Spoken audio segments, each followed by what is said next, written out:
Alors, bonsoir tout le monde. Bienvenue à cette soirée de consultation publique sur 3 projets de règlement. Le règlement 1764-22, 1765-22 et 1766-22. Je vais signifier les présences des membres du conseil qui sont ici à la consultation publique. En commençant par ma droite, Chantal. Bonsoir, présent. Natalia. Bonsoir, présent. Gilles. Bonsoir, présent. Il y a André. Bonsoir, présent. Joanne. Bonsoir, présent. Mario. Bonsoir, présent. Et les membres de l'équipe de direction qui sont là ce soir, il y a Geneviève. Bonsoir, présente. Il y a Nancy. Bonsoir, présent. Il y a aussi nos personnes de l'aménagement du territoire qui vont faire la présentation au niveau de la consultation publique. Il y a Pierre-Marc. Bonsoir. Et il y a Yacine. Bonsoir, présent. Alors, je vais vous lancer la balle tout de suite, les gars. Alors, je vous laisse faire la présentation des 3 projets de règlement. Oui, donc, 3 projets de règlement, 3 projets de règlement qui vont s'avérer être gros. Le premier, c'est le projet de règlement 1764-22. Il s'agit de demande de la part d'un promoteur sur la montée des boulots. Donc, le projet de règlement en tant que tel vise à agrandir la zone M315, qu'on va voir sur un plan par la suite, à même la zone H313, afin de permettre des bâtiments de 4 étages. Ce qu'il faut savoir, c'est qu'actuellement, dans la zone M315, les bâtiments de 4 étages sont déjà autorisés. Comme vous le voyez ici, les autres zones sont coupées comme ça. Les terrains ciblés par le promoteur, c'est ces deux-là ici. Sur une zone résidentielle de maison familiale, de duplex, triplex. En remandant ces deux-là, lui, il garde faire un projet un petit peu plus dense directement sur la montée des boulots. Puis sa demande formelle, c'est d'avoir le même zonage que dans la zone M315, qui est déjà zoné soit commercial, résidentiel, mixte. Au niveau du résidentiel, pour un maximum de 4 étages, c'est sa demande.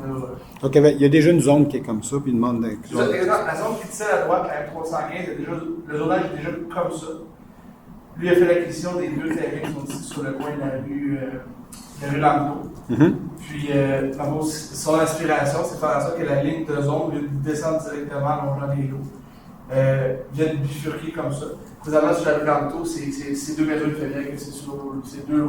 Le but, c'est de remembrer ces terrains-là, puis avoir un projet un petit peu plus dense qui a frontage directement sur la montée des lots. Où est-ce qu'il y a déjà des projets de densification à l'ensemble? Exactement, parce qu'il y a des projets de densification présentement, puis qui cohabitent, les chantiers de densification qui cohabitent avec les chantiers de génie civil. Exactement ça. Donc, au niveau des zones concernées, des zones contiguës par ce projet de règlement-là, ma collègue au service du greffe des affaires juridiques va pouvoir expliquer les modalités des personnes habilitées plus tard. Il faut savoir que les gens concernés par ce projet de règlement-là, c'est les citoyens des zones H313 et M315, mais peuvent se prononcer aussi ceux qui sont dans les zones contiguës. Donc, c'est sûr que de l'autre côté de la montée du boulot, c'est la ville de Sud, donc eux n'ont pas à être consultés dans ce processus-là. Mais toutes les pochettes résidentielles que vous voyez à l'écran présentement, une partie du bord de Saint-Pierre, les rues Lanto, Bélanger, Richer, puis une autre partie à la montée du boulot, ce sont tous des gens qui peuvent se prononcer à l'égard de ce projet de règlement.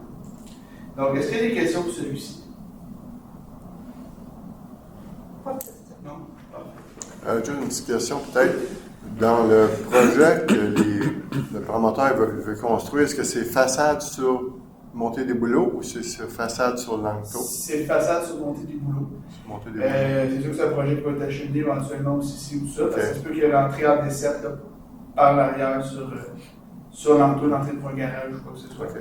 Mais ça, présentement, le projet n'est pas déposé officiellement ou analysé officiellement au niveau du CCU parce que, bon, tu as l'étape du zonage actuellement.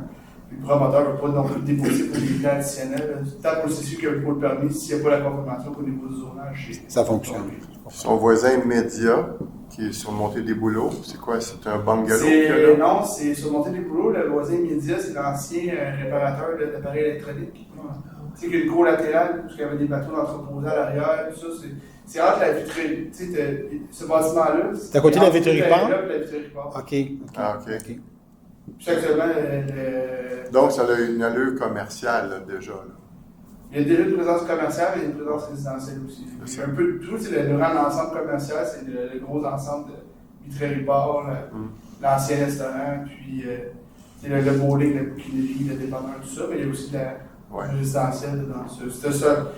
Une mixité, là, vraiment, ça a monté des bouts actuellement. Puis à travers ça, il y a des projets de redéveloppement qui prennent forme depuis quelques années. D'autres questions? Donc, on peut passer à l'autre projet de règlement. Je vais passer d'aller à Yacine au projet de règlement parce que Yacine a beaucoup plus travaillé dans le détail que moi. Puis Yacine le maîtrise très bien.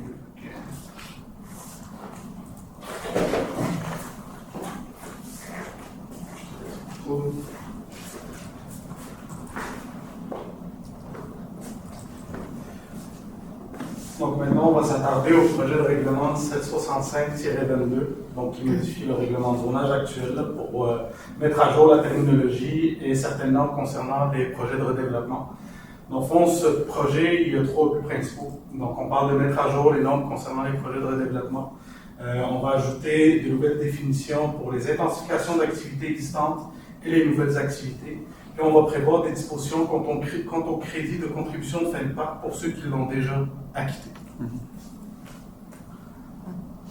Donc, un petit rappel, ce pouvoir-là nous est attribué par la LAE. Donc, c'est un pouvoir que les municipalités et les villes peuvent utiliser pour pouvoir charger des frais de parc pour ceux qui font du redéveloppement, de l'intensification d'activité ou qui changent tout simplement d'activité. C'est quoi la LAU? Je le sais, Yacine, mais c'est parce que c'est enregistré. La LAU, c'est la loi sur l'aménagement et l'urbanisme. C'est la loi qui régit l'urbanisme sur la province du Québec. C'est à partir de ces lois-là que la plupart des règlements d'urbanisme de toutes les villes et de toutes les municipalités découlent. Donc, dans cette loi-là, ça dit exactement chaque règlement dans chaque municipalité, qu'est-ce qu'il doit avoir, les obligations, les propositions, et ainsi de suite. Merci beaucoup. Il n'y a pas de problème. Donc, l'article 67.1 de la LAE nous propose ce pouvoir-là. Donc, ce n'est pas une obligation d'avoir ça dans le règlement de zonage, mais nous propose. Puis, si on le met, ben, on est obligé de suivre un certain canevas avec certaines normes, certaines définitions, certains articles, etc. Donc, nous, principalement, la modification qu'on fait, on avait déjà quelque chose comme ça dans le règlement de zonage. Mais ce qu'on vient faire, on vient remanier tout ça pour faciliter l'application, simplement. Puis, on est venu ajouter la nouvelle terminologie pour aller cibler encore plus de cas. Et on est allé chercher aussi les normes par rapport au crédit pour compléter ça et faire en sorte que notre section soit beaucoup plus complète puis mieux dans l'application en tant que tel. C'est tout. C'est tout? Avez-vous des questions? Avez-vous des questions? Bien là, vous disiez 3 modifications majeures, c'est lesquelles? Ben, en fait, la première modification, comme j'avais dit au début, c'est la terminologie. Donc, on vient modifier ce qui est projet de redéveloppement, tout simplement, parce que le problème qu'il y avait, c'est que le terme qui avait été utilisé dans le temps, dans notre ancienne version, c'était un terme qui n'existait pas vraiment. Donc, on parlait de développement, redéveloppement, qualification. Ce terme-là n'existe pas. Celui qui existe, c'est projet de redéveloppement. Donc, on est venu un peu remanier tout ça, mettre la bonne définition, puis on est venu ajouter... Quand il dit qu'il n'existe pas dans la loi, qu'on parle. Exactement. Dans le fond, c'est quelque chose qui n'existe pas dans la loi. Mais on est venu vraiment mettre des définitions et de la terminologie qui existent mot pour mot dans la loi sur l'aménagement et l'urbanisme. Parfait. Donc, on parle de projet de redéveloppement, nouvelle activité, intensification d'activités existantes. Donc, ça, c'est la première modification. La deuxième modification, comme j'ai dit, on a vraiment remanié des articles juste pour faciliter leur application. Donc, ça veut dire on est venu mettre des choses beaucoup plus claires, des choses qui étaient un peu plus floues, on est venu les préciser et ainsi de suite. Comme par exemple, question par rapport à la section application, comment appliquer, dans quel cas on peut appliquer ces faits de parc-là, etc. Et le troisième, tout simplement, on est venu ajouter une section pour les crédits, pour ceux qui avaient déjà acquitté des fins de parc pour le même cas. Parce qu'on n'avait pas ça avant.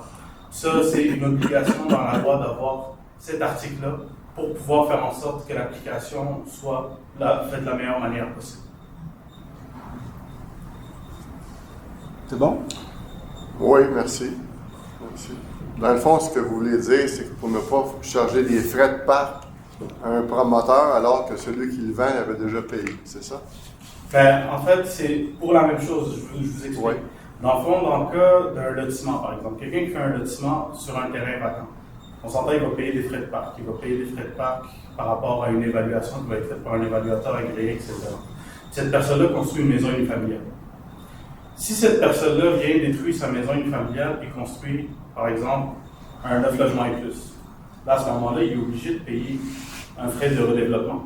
Parce que c'est plus la même chose. C'est pas la même. C'est ça, c'est pas la même contribution. C'est le principe d'ajouter des gens. Exactement. Tu sais, dans le fond, là, c'est vraiment l'intensification d'activité qui vient faire en sorte que tu es obligé de payer des frais de parc. Avant, on ne les captait pas, ces choses-là. En fait, c'était pas clair. C'était pas clair. C'était pas clair.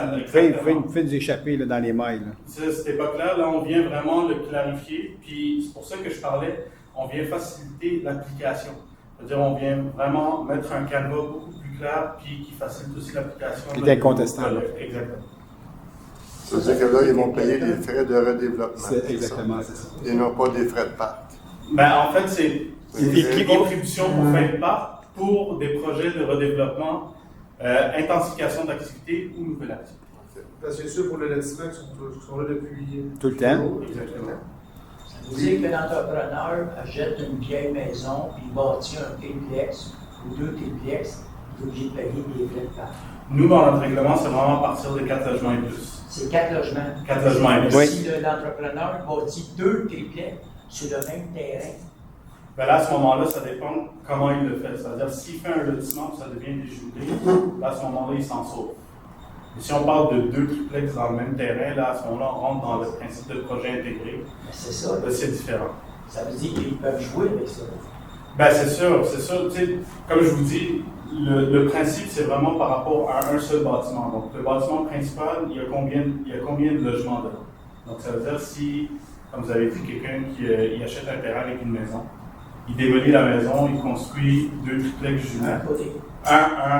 Un côté en projet intégré, etc. C'est sûr qu'on y va en fonction du bâtiment principal en tant que tel. Fait que si, il peut effectivement jouer là-dedans, mais dans le contexte d'un projet intégré. Mais si la personne vient prendre le même terrain, démolit, construit un 5 logements, à ce moment-là, il se fait automatiquement toucher par les projets de redéveloppement, intensification d'activité, etc.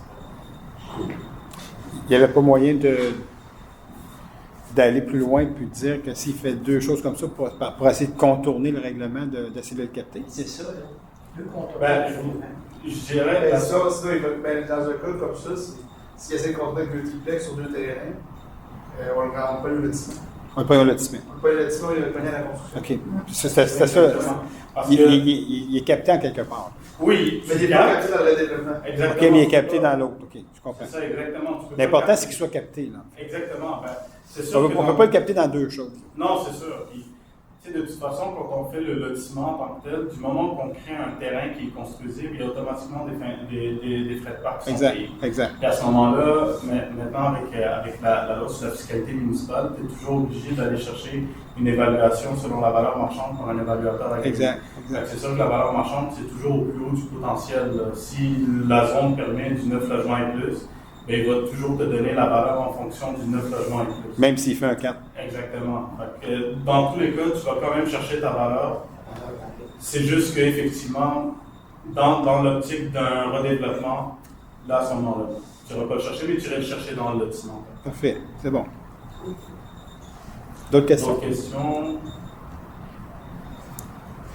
Donc, alors, on va passer au dernier règlement, le Je laisse, 1766-22. Vous jouez à la chaise musicale, c'est Ouais, c'est ça. Pierre-Marc de retour. Oui, de retour. Donc, projet de règlement 1766-22. Ça vise bien spécifiquement la zone MS 203. Donc, pour autoriser l'usage de services de prévention pour les incendies et les activités connexes, je vous fais un bref historique. Il y a 2 ans de ça, déjà dans notre règlement de zonage, on était venu créer un nouvel usage, premièrement de caserne d'incendie, ce qui n'existait pas auparavant, parce que, bon, historiquement, les villes avaient leur propre service d'incendie, donc on n'avait pas besoin de l'autoriser dans du zonage. Maintenant que c'est sous le contrôle d'une régie, notre règlement, il fallait prévoir d'autoriser des casernes et les autoriser de façon mixte. Par contre, à l'époque, on ne l'avait pas autorisé dans aucune zone spécifique, parce qu'on savait il y a 2 ans passés, la transaction pour le terrain dont on connaît l'emplacement aujourd'hui n'avait pas été effectuée. Donc, pour contrer tous les scénarios de possibles spéculations immobilières à l'endroit d'une future caserne mixte ou quoi que ce soit, on n'avait pas de circonscription. À l'époque, on avait une idée de ce que ça allait poser, mais on ne l'avait pas fait justement pour pas qu'il y ait la spéculation sur le terrain, puis que les gens veulent se porter acquéreur d'un terrain pour flipper ça à une instance publique. Donc aujourd'hui, on connaît l'emplacement du terrain, on connaît mieux le projet de caserne. Donc c'est ce qu'on vient permettre dans la zone MS203 qui est située là, c'est vraiment le quadrilatère là, du métro, le nouveau projet du Gradiment Construction, AERA, Honda, tout ça. Donc c'est vraiment cette pochette-là là, qu'on vient d'autoriser. Puis qu'est-ce qu'on va venir faire dans cette zone-là? On va permettre l'usage des services de protection incendie, comme je vous disais, des activités connexes là, à celle-ci. Permettre la mixité des fonctions. Donc entre les usages H4 qui est du multilogement de 9 logements et plus, du C3 qui est du commerce de services professionnels, des bureaux, tout ça. P2 qui est de l'institutionnel administratif. P3 qui est des équipements publics et P4 dans toutes nos zones, on autorise des parcs et espaces verts. On ne sait jamais comment le développement peut se profiler dans ce secteur-là, donc on le permet d'entrer dans toutes nos zones. Puis, soustraire l'application des sections 8.2, 8.8, 8.10 et 8.11 pour tout ce qui est rattaché à un bâtiment, les usages publics, donc les futurs bâtiments de la caserne, tout ça. C'est des dispositions là, qui concernent principalement les stationnements. Parce qu'une caserne est dans des situations hors normes pour les stationnements, par exemple, l'affichage. Tout ce qui est accessoire à un bâtiment, c'est tellement précis comme projet qu'on allège un peu le cadre normatif parce que bon, c'est la ville qui, à travers son conseil d'administration et la régie, là, qui est décideur dans l'égard de ce projet. Pierre-Marc, on a tenu compte là-dedans des lois aériens, j'imagine, au niveau de la mixité. Ce qu'on voit ici, permettre la mixité des fonctions entre les usages H4. Donc, c'est vraiment bien identifié, ça. Oui, c'est-à-dire qu'un bâtiment public au rez-de-chaussée peut avoir des bureaux au-dessus, puis des résidences. Des résidences aux étages supérieurs. Aussi, ça va être ça. aussi les hauteurs des bâtiments. On vient de tirer la hauteur en mètres. Oui, exact. Mais par exemple, une hauteur en étage qui est établie dans ce projet, via ce projet réglementaire. Donc, ça, on peut avancer. Donc, bon, ben, écoutez, on l'a le plus dans le détail ici. Là, on le voit.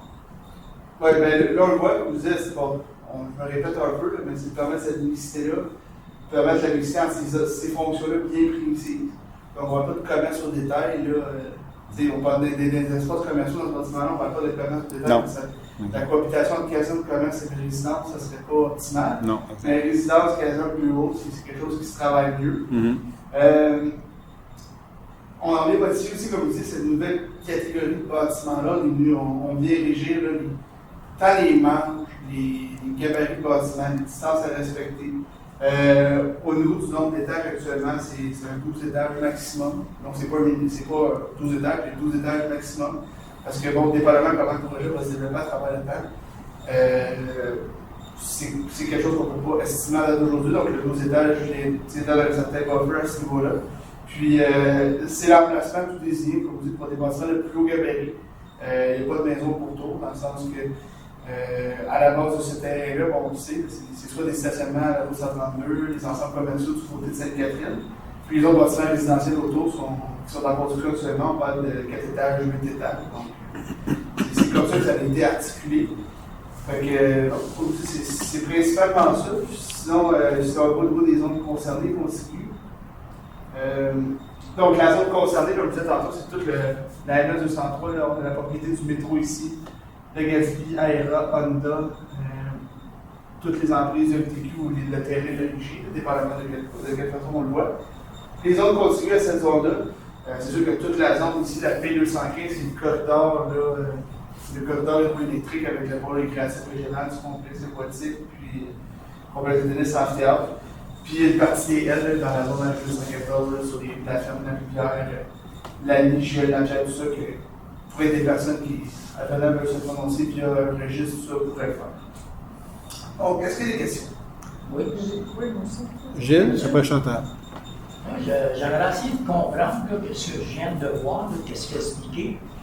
Tu vas avoir la caserne de pompiers, puis là, tu as des bâtiments qui vont se bâtir par-dessus. Des condos. Des condos. Mais comment vous allez faire ça, vu que c'est à la régie de pompiers qui gère avec des subventions du gouvernement pour bâtir notre caserne? Puis c'est qui va bâtir En fait, c'est un appel d'offres global où l'entrepreneur qui va remporter l'appel d'offres va construire la caserne, puis en même temps, il va acheter les droits aériens. Présentement, les droits aériens, là, c'est évalué à peu près à 25 000 le condo. Donc, on parle peut-être d'un revenu pour la régie de 5 millions à peu près, juste en loyer aérien. Ça s'en irait à la régie Oui, et absolument. non à la Non, municipalité. ça va à la régie pour diminuer les coûts de caserne. Et par la suite, l'évaluation municipale, étant donné qu'elle est sur le territoire de la ville de Saint-Constant, ça veut dire que pour les 8, 6 ou 10 étages de condos ou d'appartements, bien ça, il va y avoir de la taxation municipale là-dessus qui va revenir à la ville de Saint-Constant. Donc, on va récupérer des taxes quand même. Exact, tout à fait. Pas la régie qui récupère les taxes. Non. C'est la ville de Saint-Constant qui récupère les taxes. Bien sûr, la régie récupère la vente des douaniers parce que le terrain appartient à la régie. OK, il n'appartient pas à la ville de C'est Saint-Constant. ça, j'essaie de comprendre comment ils vont fonctionner, régie de pompiers, puis il y en a d'autres qui vont bâtir par-dessus. Présentement, le projet de caserne est évalué, je pense, on est rendu à combien, André? Il est à 20 millions à peu près? Il est à 20 millions. 65% est subventionnable. Et puis, 5 millions qui va être appliqué sur la caserne par la suite à cause des douaniers. Il ne restera plus grand-chose à payer au niveau de la caserne. Fait que c'est un peu ça l'objectif. Puis, à cause que c'est un corridor de transport structurant, au niveau de la CMM, en fait, qui est identifié la 132 à voie urbain, un corridor vraiment structurant de transport, où il y aura éventuellement peut-être un tramway ou un REM de ce monde, peut-être qui va aller là, mais je pense que c'est plus un tramway qui sont à l'étude présentement, qui va se brancher directement à la station REM de Brossard. Donc, tu sais, ça fait juste du sens, en fait. Et puis, ça, c'est une idée qu'on a eue à un moment donné, puis on a vérifié la faisabilité. Et puis, ça fonctionne. Ça fonctionne ailleurs, je pense, dans le bout de la Colombie-Britannique ou Alberta. En banlieue de Calgary, il y a déjà un modèle de caserne. Exact. Comme ça, qui est 6 étages en haut avec les portes en bas. Puis en banlieue de Vancouver aussi, j'ai le nom de la ville exactement m'échappe. Mais en banlieue de Vancouver aussi, on fait un modèle similaire. On commence à en voir. Et puis, je peux vous assurer aussi que ce modèle d'affaires-là a été très, très bien reçu du ministère des Affaires municipales. Parce qu'on sait que le gouvernement est en pénurie de logements, hein, et on a besoin d'unités d'habitation. Quand on arrive avec un concept comme ça sur un terrain où on jumelle deux activités ou trois, hein, un étage de bureau, une activité publique au niveau de la sécurité publique et les pompiers, puis du résidentiel. Donc, on répond à plein de besoins en même temps sur un même terrain, à un endroit qui est approprié pour ça. Donc, c'est un peu ça l'idée qu'on a eue là-dedans, puis en même temps, mais ça fait en sorte que ce terrain-là est maximisé pour la ville de Saint-Constant. Autrement dit, on récupère tout le terrain au complet avec un projet comme ça. Ben, on récupère les taxes du terrain. Je veux dire, le terrain Il va être utilisé. Il est utilisé dans son ensemble. Ouais. Ça veut dire parce que le terrain est grand, puis il me semble que tu avais parlé qu'on prenait seulement une partie du terrain. Ben là, Pour faire la caserne, là, il s'étend un petit peu plus à cause des douaniers. OK, c'est ça. S'il faut juste un petit bâtiment, ça ferait juste une allumette comme ça. Ça prend du stationnement, ça prend C'est d'autres ça, choses. exact. C'est ça le projet de caserne. Mais quand tu soustrais, tantôt, tu disais que tu soustrayais. Ah, je prends ta parole. C'est Hein? Chantal qui a une question. Ah, c'est Chantal qui a une question, c'est vrai. Marie, excuse-moi. J'avais pas vu sa main. Chantal, vas-y. Est-ce qu'on peut revenir à cette étape, la première? Dans le fond, c'est juste que j'ai accroché sur le dernier point, où est-ce que c'est au talent? Où est-ce que ça dit que d'enlever les hauteurs de bâtiments en mètres, comme si on transformait le en mètres en étage? Sauf que quand on tombe à la deuxième étape, la suivante, là, je suis un petit peu mêlée quand je lis de modifier les normes de bâtiments relatives les isolements de façon. Puis là, à la fin, ça dit aux hauteurs en mètres ainsi qu'aux hauteurs en étage. Oui, bien la modification au niveau des mètres, c'est le retrait. D'abord, c'est une nouvelle norme. On enlève des mètres pour le nombre de hauteur en mètres. Il y a des zones dans le sous-plateau qu'on fait mètres et étages. C'est des zones plus sensibles au niveau du redéveloppement, là, comme les pochettes des rues Sainte-Marie, Montagne, Ouais. tout ça, parce que c'est pas juste une question d'étage, c'est une question de hauteur en mètres aussi, parce qu'on n'était pas de galop tout le tour. Dans un cas comme celui-là, on conserve seulement les étages. Parce qu'on dit à l'ampleur que ces bâtiments ont 2 mètres de plus, 2 mètres de moins au-dessus du 10e étage, je veux dire. Ça change pas grand-chose. Ben, ça ne change pas grand-chose dans le paysage, versus que ça va en plancher, ben là, c'est significatif. Là, ça permet d'avoir quelque chose de plus juste, puis la régie ne s'expose pas à partir de dérogation sur une hauteur en mètre non plus, à cause de la conception du bâtiment ou la cage d'ascenseur sur le toit dépasse. Souvent, c'est ça qu'on rencontre dans les roues. Exact. Fait que dans le fond, c'est comme quoi, hauteur en mètres, mais ainsi qu'hauteur en étage, c'est le ainsi qui prêtait conscience comme si c'était les deux. Ben, il y en a un qu'on ramène carrément, on le sort, puis l'autre on l'établit. Ok, c'est dans ce sens-là. Oui, exactement. Ok, c'est bon. On touche aux deux aspects de la chaîne. Ces deux volets-là sont touchés par le projet. Merci. Oui, Natalia après Mario. Mario. Mario avant? Mario. Si tu reviens à la étape précédente, pas là. Non, est-ce qu'on peut reculer encore? Reculer encore? L'autre, seulement l'autre avant, oui. Bon. Ici, là, tu nous mentionnes que tu vas soustraire les P2, P3, P4, c'est parce que tu ne veux plus de stationnement souterrain, c'est ça? Non, des parkings 2, 3, 4. Non, c'est que on voit pas bien, c'est juste que le cahier de charge, là. C'est une petite joke, ça. Ça, c'est... Non. Ok, Parce qu'habituellement, les P1, P2, c'est des stationnements. Ah oui, c'est ça. On a juste clarifié, tu sais. T'enlèves les stationnements souterrains. Puis, je veux savoir meilleur. Moi, savoir un P1. Oui, c'est ça qu'on parle. Ma question, si on avait plutôt parlé de 8 et maximum 10 étages, mais là, il parle de 12. C'est pourquoi? Possibilité. Parce qu'il est à 132. C'est à 132. S'il était plus en arrière, En arrière, ça baisse à 8, exact. ça baisse à 4. C'est ça, exact. Le résidentiel permet à 12 étages. La condition que tu dois remplir, c'est d'avoir une caserne de journée. Ouais. Ça peut être une caserne en bas. Quelqu'un qui veut juste faire du résidentiel dans ce secteur-là, qui croit son année. Il te fait. Ok, donc on planifie vraiment aller à Sur la 132. Mario, il a emporté un point de stationnement souterrain. Ça veut dire qu'il va y avoir du stationnement en dessous de la caserne aussi. C'est ça? Puis là, cette étape-ci, j'ai pas de réponse à vous donner. Et, juste pour. En fait, là, le 12, il s'applique pour cet endroit-là seulement.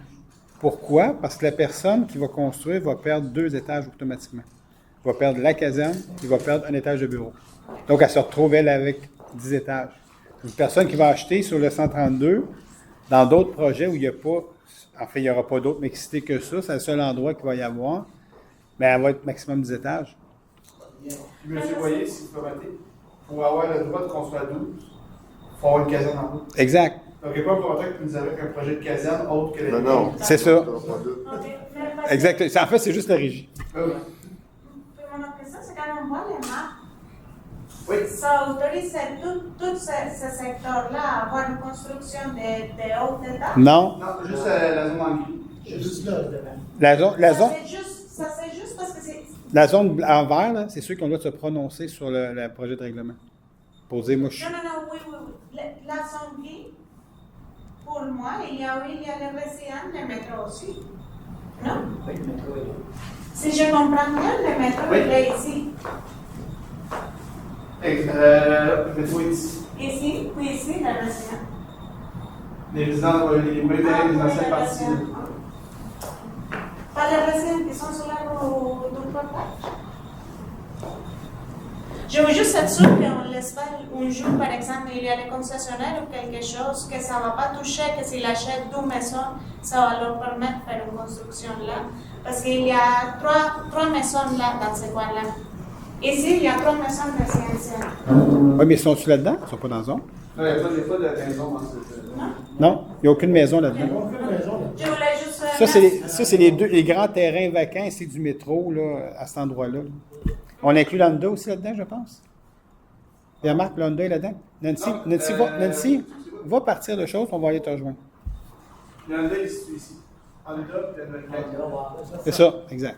Et, Wilfrid Lamarche, il est avec- Wilfrid Lamarche, je suis c'est ça ici. C'est ça. Parce que où il y a métro, il y a 3 maisons, juste 3 Ils maisons. ne sont pas là-dedans, eux autres. Ok, ils sont pas là. Je veux juste m'assurer qu'on ne donne pas la permission le jour à un Non, promoteur d'acheter ces 3 maisons. Non, mais c'est une très bonne question, mais ils ne sont pas là-dedans. Et de toute façon, là, si je peux me permettre, les 12 étages, c'est seulement dans le cas où est-ce qu'une personne construit la caserne. Si tu construis autre chose, tu ne peux pas aller à 12 étages. Oui, tout à fait, mais ça dit maximum 12. Donc, il va y avoir quelqu'un qui va dire, ah, mais je peux construire 8. Ça Ouais, mais ce que je comprends de son explication, c'est exclusif à un code de caserne. Je pense pas qu'il y ait personne d'autre qui va construire une caserne. Non. À part nous. On va se poser des sérieuses questions. C'est ça. Ben, il n'y en aura pas d'autres. Il n'y en aura pas d'autres. Je pense pas. Il y a- Donc, il y a- le règlement touche seulement à ceux qui vont construire une caserne. Les activités de caserne en mixité avec des toilettes. Ok. C'est juste ça. Le règlement-là, c'est juste pour ça. Ok. Mais j'aime le concept, je trouve ça bien. Mais en tout cas, ça nous permet de répondre à bien des choses, de répondre aux unités d'habitation qui est manquant au Québec, de répondre aussi, d'amortir aussi le coût de la construction et de s'assurer que la ville de Saint-Constant, sur un terrain qui a pignon sur la 132, sur le futur boulevard urbain, qui un prime, excusez-moi l'expression anglaise, mais un prime spot important où il va y avoir du transport collectif, de maximiser au niveau des revenus de taxation. C'est le futur. C'est le futur. Exact. Est-ce qu'il y a d'autres questions? Non, pas moi. C'est bon, mais merci pour les questions. C'est très, très enrichissant. Donc, ça met un terme à... En fait, juste que je... Non, je veux pas, Geneviève. Je veux pas. Non. Elle me regarde toute. Elle me connaît pas encore. Là. D'accord, Geneviève. Merci de me ramener à l'ordre. J'avais oublié que tu étais là. Je pensais que tu étais caché en quelque part. Ok, pour le projet de règlement 1764-22, il y a une disposition propre à un règlement, dans le fond, susceptible d'approbation référendaire sur l'article 1. Pour le projet de règlement 1765-22, il n'y a aucune disposition susceptible d'approbation référendaire. Pour le règlement 1766-22, il y a une disposition sur l'article 1. Puis, est-ce que je résume rapidement la procédure? Oui, s'il te plaît, oui. Il est possible pour un groupe de citoyens de réclamer une procédure d'approbation pour leur zone avant l'adoption d'un règlement ayant pour but de modifier certains objets du règlement de zonage. Ce recours est réalisable en transmettant au greffier de la ville une demande à cet effet et signée par les personnes intéressées. À la suite de la consultation publique, le Conseil adoptera un second projet de règlement incluant s'il y a lieu des changements. L'adoption du second projet sera suivie de la publication d'un nouvel avis sur le site Internet officiel de la Ville, indiquant, entre autres choses, l'objet des dispositions susceptibles d'approbation, quelle personne intéressée peut signer une demande, l'endroit où sont situées les zones visées. Toute demande doit être reçue à la municipalité au plus tard le 8e jour suivant celui où est publié l'avis annonçant la possibilité de faire une demande de participation à un référendum. Toute personne qui, à la date d'adoption du second projet, n'est frappée d'aucune incapacité de voter et qui remplit, dans un premier temps, une des trois conditions suivantes, est habile à signer une demande, être domicilié ou être propriétaire d'un immeuble ou être occupant d'un lieu d'affaires dans une zone où peut provenir une demande. Les conditions particulières applicables à chaque catégorie de signataires sont énumérées dans la vie publique.